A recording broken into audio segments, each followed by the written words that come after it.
Hey, Katrina here from ScrappyHorses. Welcome to my YouTube channel. I am so happy you're here. Today I'm working on an anniversary card and I'm using a quote from the challenge over at Path of Positivity.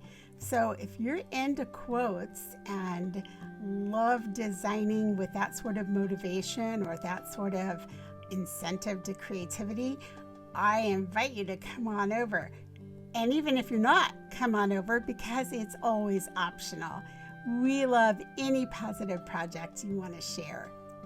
So in addition to my quote, I also have some wonderful die cuts, and they're all from Cricut Design Space. So let's just pop into Cricut Design Space and let's take a look at this card. Here we are in Cricut Design Space. And I want to start off just telling you where I found these different images. First off, this is my card blank. It's 4 1/4 by 5 1/2. I do not cut that in Cricut Design Space. I just simply take a piece of white cardstock, 8 1/2 by 5 1/2, and I simply fold that over. And that's how I get my card blank. This gray piece is a piece that I've cut at 4 inches by 5 1/4. It is a piece of close to my heart paper. It's retired. In fact, it's pretty old. I've had it in my stash a long time, but I really like the way it worked with this particular piece. So let's just go ahead and move this off, and let's move this piece off.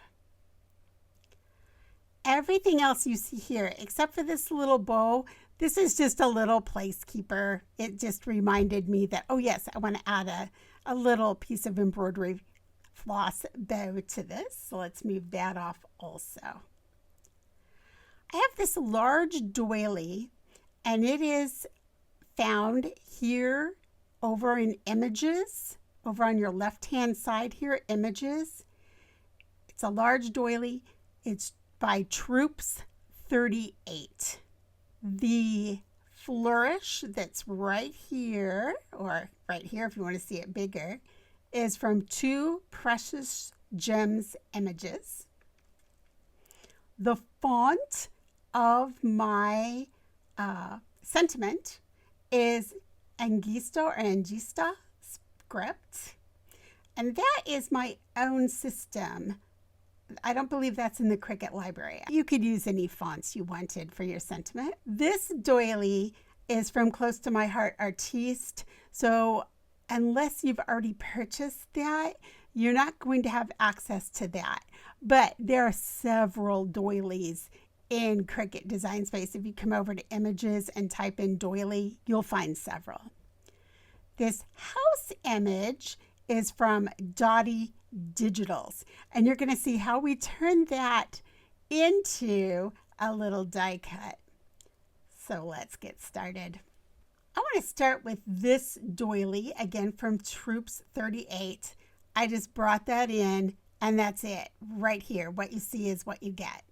That's what comes in. But I decided that if I wanted it to show up on my card, I wanted to offset it in red. So all I had to do was go ahead and select it. You can see that it's selected. Come up here to the top. Right here it says offset. I left click. I'm going to bring this down to about 0.97. That looks nice. I'm going to keep my corners rounded on it, but we could square them. I don't think it really makes any difference on this particular image. And hit apply. And it's done. I can change that to red if I like. And I'm going to keep that a basic cut. I'm going to go ahead and move that off because that's done now. Let's go ahead and talk about this piece. Again, what you see is what you get. I just picked it up from my Images because I had already purchased this. So when you choose a doily, you'll just come into Images. You'll type doily. Then you'll just choose one. Here's one that's sort of close to that. there's the one I actually chose. But I think that this is probably a Cricut one. And that's how you'll bring it in.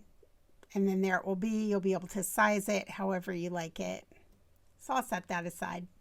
So here's something you may or may not know. You can grab your text box. If you have it already typed out, your sentiment, you can just go ahead and select it. I have a Mac, so I hit Command C for my copy. Now I'm back in Design Space. I'm going to click right here. I'm just going to hit my Command V key, and there it is. Isn't that cool? So, having somewhere to go is home. So, I'm going to go ahead and right before the to, I'm going to hit return. Then, having someone to love. Okay, right before the having, I'm going to hit return. Then, right before to love, I'm going to hit return. You can see that this is going ahead and it's giving me different lines now. All right. Let's move this down so we can see. There we go. Right here before the and, right here. Again, I'm going to hit return on my keyboard. Right before the is, I'm going to hit return. And right before blessing, I'm going to hit return. Since the author is unknown on this and I don't have to give anybody credit, I'm just going to get rid of that. So I'm going to delete and delete. Now, I can come up here now and I can change my font. So again, I used a system font here, and I believe it was Angista or Angista script. And now I have that. I know that my lines are much closer together, so I'm going to come up here to line space, and I'm just going to click until it's much closer together. I'm going to make the whole thing much smaller. And now I'm going to bring this down and let's start taking a look at how we can make this work. So I know I need it to fit within these parameters, so I'm going to make it come down smaller and smaller yet. Now I still don't like the way this is fitting here.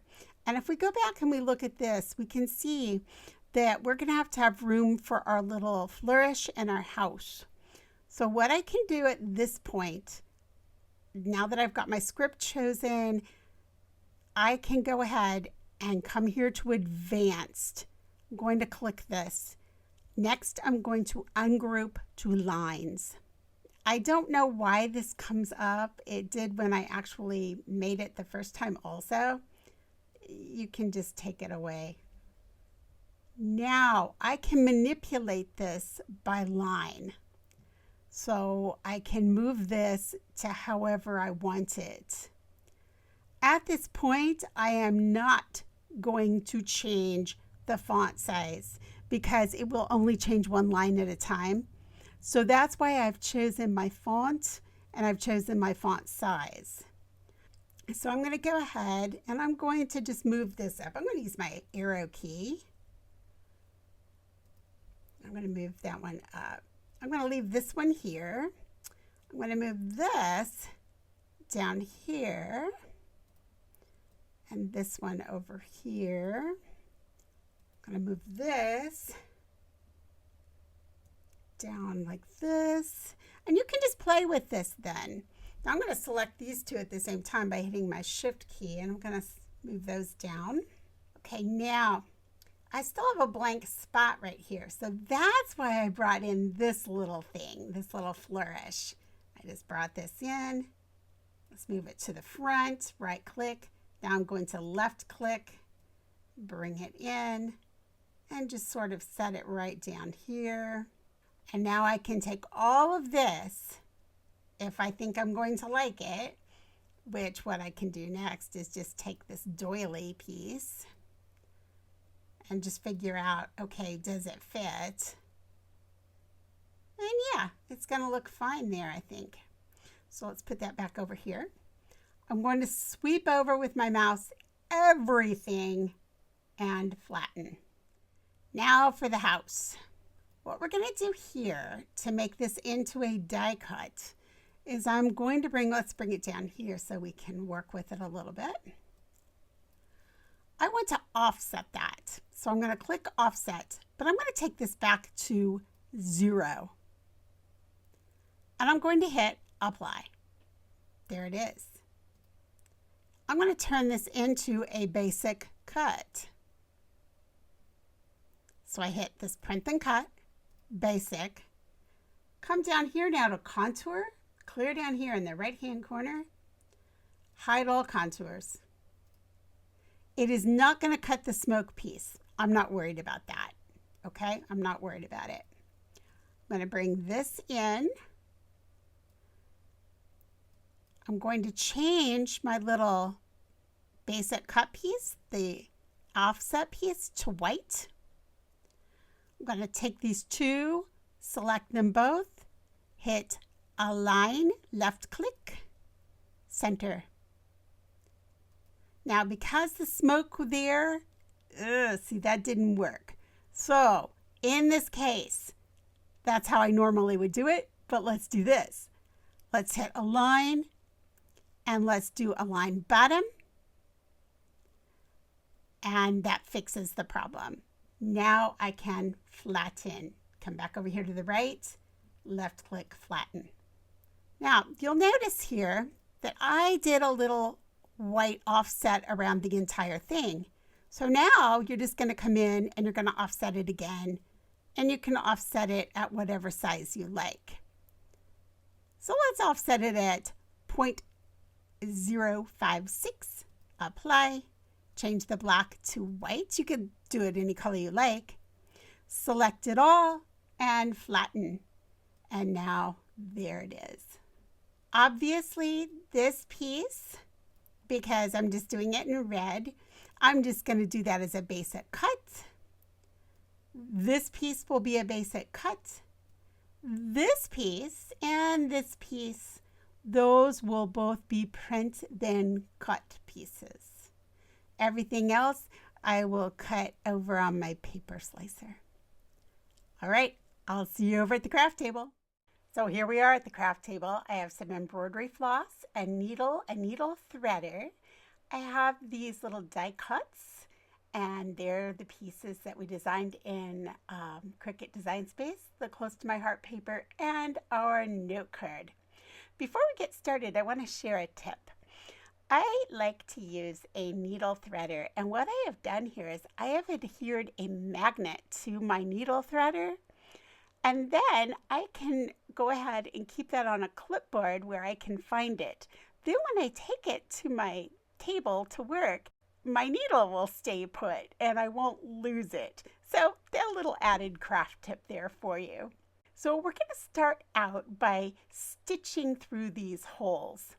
So I'm going to go ahead and thread this. If you've never used a needle threader, I have 4 strands here. I'm just going to take my needle, I'm going to stick it down on the needle threader. Then you put this through the wires, and then all you have to do is just pull your needle. And it's perfect. It works every time. Now, if you want your thread to end up so you can tie it on the outside, then go down through the front. If you want to tie it on the back side, then start your needle from the back. That way your tail will be on the back. I started from the front, so therefore I can go ahead and tie on the front. Now, you can see there that I just reach in with my needle and I just pull those threads right through. It's easy that way. I'm going to go ahead and just ink up my die cut pieces with some cashmere ink from Close to My Heart. No longer available, but I'm sure most of us have some tan colored ink in our stash. I'm going to go ahead now and adhere the Close to My Heart paper to the front of my card base with some ATG. Next, we follow suit. We just bring that ATG back and I adhere the front of our sentiment to the layering piece, and now attach the layering piece to the front of our card. I'm going to use a little ATG and place our little doily on there. And we want to be careful to make sure that we can still see all of our sentiment. Now I'm coming in with a little piece of craft foam that was from a project that I have done earlier, and this was left over. So I'm just cutting a little strip there, putting it on the back, using a little Fabri-Tac now to adhere that into place. So that will give our card a little bit of dimension. Next, we will come in and just adhere our little bow. I'll just use a little bit of Fabri-Tac there also and just glue that right into place. Here's another tip for you. If you keep those headers off your sheets, they're the perfect size to put on the tops of some sentiment pages or sentiment layers for the inside. I just used ATG, adhered that, and now I'll bring in my ATG again, and I will go ahead and adhere the entire piece into place. Any comments or questions, leave them below, and I will leave for you links to the different products that I used and a link to our challenge over at Pop. Have a great week, and I'll catch up with you in the next video. Bye.